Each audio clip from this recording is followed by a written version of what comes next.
¿Respalda el Lehendakari, tal y como ha planteado el PNV en el Congreso de los Diputados, la derogación del artículo 155 de la Constitución?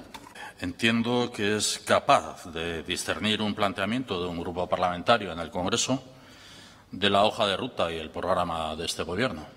En todo caso, dentro de los valores democráticos es absolutamente lícito cualquier planteamiento que los grupos parlamentarios eleven a debate por los cauces establecidos.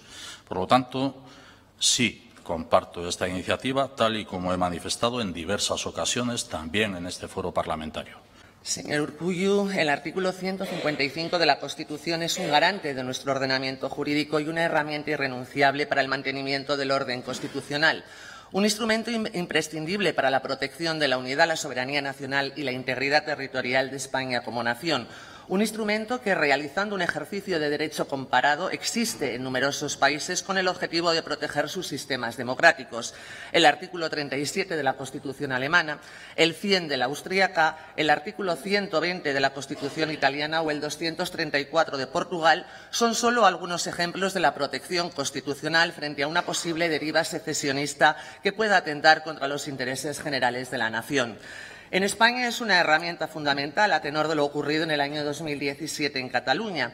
El separatismo catalán obvió todas las resoluciones dictadas por el Tribunal Constitucional contrarias al golpe institucional llevado a cabo por el separatismo catalán. El 155 fue lo único que les frenó. Si sus necesidades electorales le apremian, no tenemos duda de que Sánchez, aunque sea por la puerta trasera y a base de circunloquios y retórica camuflada, nos desarmará definitivamente para ceder a las pretensiones soberanistas. El PNV es consciente y por ello está pletórico. De hecho, el pasado domingo el señor Ortúzar expresaba en una entrevista que no hay alternativa a Pedro Sánchez. Claro que hay alternativa.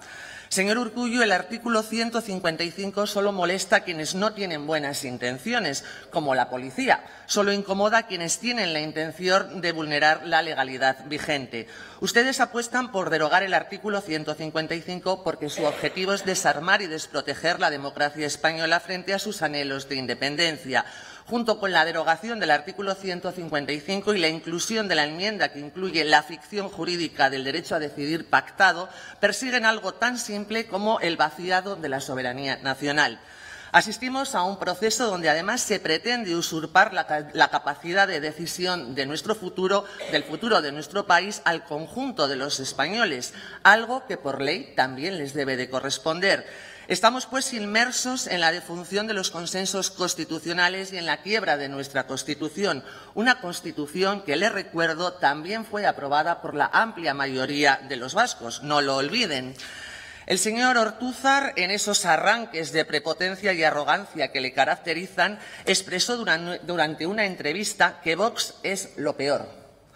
Y he de confesarles que estamos totalmente de acuerdo con su afirmación. Vox es lo peor que le puede pasar al PNV, pero lo mejor para España y los españoles, porque somos quienes vamos a proteger y preservar la unidad y la soberanía nacional frente a los desafíos territoriales del separatismo, que pretenden además atentar contra nuestra integridad territorial, así como contra nuestra Constitución. Señora Martínez, cita usted la reforma constitucional que se encuentra en trámite en el Congreso de los Diputados, ante la cual un grupo parlamentario, partido al que pertenezco, ha presentado también sus propuestas. En todo caso, una reforma planteada para una corrección terminológica que resuelva una injusticia en el uso del lenguaje. Necesaria, sin duda, pero no una reforma de fondo. Ha hecho usted referencia a diversas constituciones de diversos estados. Mire, la reforma de textos constitucionales no resulta algo extraño en el entorno de los Estados miembros de la Unión Europea y le voy a citar algunos de los países que usted ha mencionado también. Francia, por ejemplo, ha modificado la vigente Constitución de 1958 hasta 24 veces. Incluso se está llevando a cabo una reforma en profundidad que pueda dar paso a una sexta República Francesa. Alemania, que ha mencionado, ha modificado su vigente Constitución de 1949 más de 60 veces. La última reforma es de 29 de septiembre de 2020. Frente al ejemplo de estos estados, el inmovilismo constitucional español es una anomalía en el contexto europeo. En cuanto a la reforma del artículo 155 por la que usted me interpela, mire, me remito frente a su interpretación de dicho artículo y la Constitución. me remito a voces autorizadas. Figuras del constitucionalismo español, como Gil Robles, Muñoz Machado o García de Enterría, por ejemplo. Todos ellos han sostenido que el artículo 155 es un mecanismo de coacción de uso excepcional y que no comprende ni la suspensión de la autonomía territorial ni sirve para privar de competencias a las comunidades autónomas. Se trata, en su opinión, de una fórmula imprecisa diseñada con absoluta falta de concreción de sus posibilidades y de las facultades inherentes. Un precepto que pudiera entenderse innecesario, pues para sus finalidades deberían ser suficientes los mecanismos ordinarios de respuesta, comenzando por el diálogo político e institucional.